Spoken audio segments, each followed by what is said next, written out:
আসসালামু আলাইকুম। আজ আমরা ফেরেশতা সম্পর্কে কিছু জানব। মুসলিম গায়েবী ঈমান আনে, তাই অদৃশ্য হলেও আল্লাহ অগণিত ফেরেশতার উপর ঈমান ও বিশ্বাস রাখে, যারা আল্লাহ অজ্ঞানুসারে স্ব কর্তব্যে আত্মনিবেদিত। আকাশে, বাতাসে, চন্দ্রে, সূর্যে, পৃথিবীতে ও গ্রহে নক্ষত্রে যা কিছু ঘটছে তা আল্লাহ ইঙ্গিতে ফেরেশতাগণের তদবিরে ঘটছে। কিতাব ও সুন্নাহ আমরা কত ফেরেশতা এবং তাদের কর্তব্য সম্পর্কে জানতে পারি। যেমন হযরত জিবরাইল ভবিষ্যবাণী বাহক, হযরত মিকাঈল বৃষ্টি বর্ষণের জন্য নির্ধারিত, হযরত ইসরাফিল শৃঙ্গের ফুৎকারের জন্য, এবং মালাকুল মউত দেহ থেকে আত্মা বিচ্ছিন্ন করার কাজে, কিছু পর্বতের জন্য, মায়ের পেটে ভ্রূণের জন্য, কবরে বান্দাকে প্রশ্নের জন্য, মুনকার ও নাকির, চন্দ্র, সূর্য, অগ্নিতে, জান্নাতে, জাহান্নামে বিভিন্ন ফেরেশতা নিয়োজিত রয়েছেন।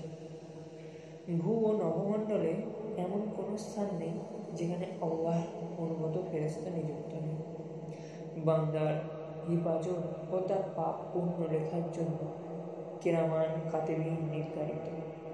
একজন পুণ্য লিপিবদ্ধ করার জন্য বান্দার ডাইনে এবং একজন পাপ অসৎ আমল লেখার জন্য বান্দার বামে, আর হিফাজতের জন্য বান্দার অগ্রে ও পশ্চাতে ফেরেশতা নিয়োজিত।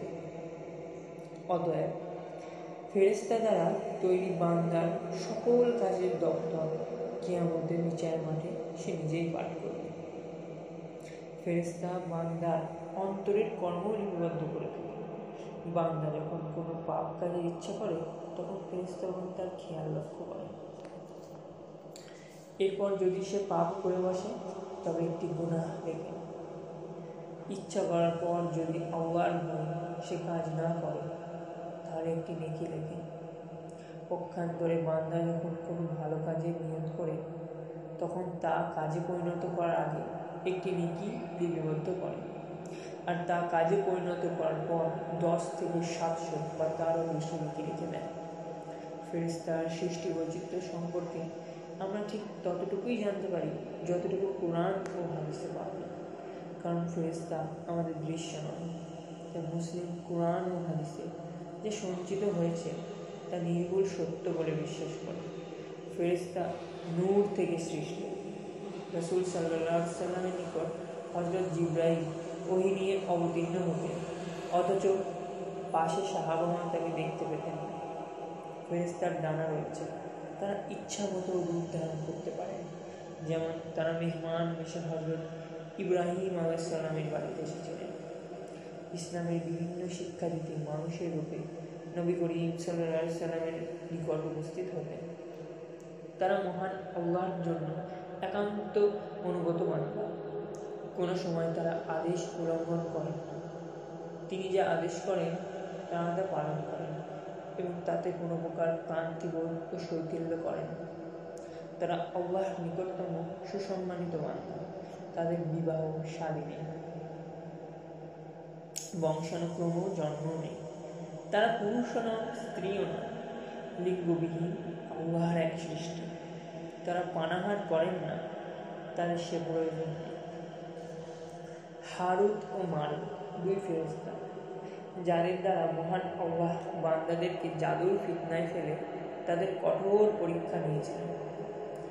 তারা তারই অনুগত ছিলেন, কিন্তু তারা মানুষে পরিবর্তিত হয়েছিলেন।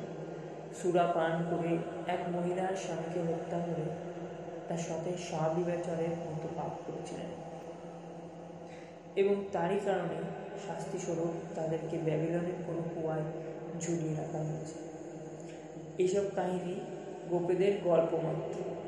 বাস্তবের সাথে এইসব কাল্পনিক কাহিনীর কোনো সম্পর্ক নেই। ঠিক এমনইভাবে হযরত দাউদ নবী এর একজন স্বামীকে ধোঁকা দিয়ে তার স্ত্রীকে বিবাহ করার পরে উশবিন উনুকের সমুদ্রের মাছ ধরে সূর্যে বুনে খাওয়া ইত্যাদি ইচ্ছা বা তফসিলের নামে পাওয়া যায়। সবই ওই ধরনের গল্প। মুসলিম এ শ্রেণীর আজগুবি গল্প শক্ত ও বলিষ্ঠ দলিল ছাড়া বিশ্বাস করে না। ফেরেশতার গতিশক্তি বর্ণান্বিত। আলোর গতি প্রতি সেকেন্ডে 1,86,000 মাইল, কিন্তু ফেরেশতার গতি তারও অধিক। মহানবী সাল্লাল্লাহু আলাইহি সাল্লামের কে কেউ কোনো প্রশ্ন করলে তা শেষ হবার পূর্বেই হযরত জিবরাইল আলাইহিস সালাম মহান আল্লাহর নিকট থেকে সপ্ত আকাশ ভেদ করে পৃথিবীতে উত্তর নিয়ে অবতরণ করতেন। আল্লাহ পাক ফেরেশতা দ্বারা মুমিনদের সাহায্য করে থাকে, মানুষকে পরীক্ষা করে থাকে। মানুষ যে জিনিসে কষ্ট পায় সেই জিনিসে ফেরেশতারাও কষ্ট পেয়ে থাকে। মুসলিম আল্লাহর সকল ফেরেশতার প্রতি ঈমান রাখে।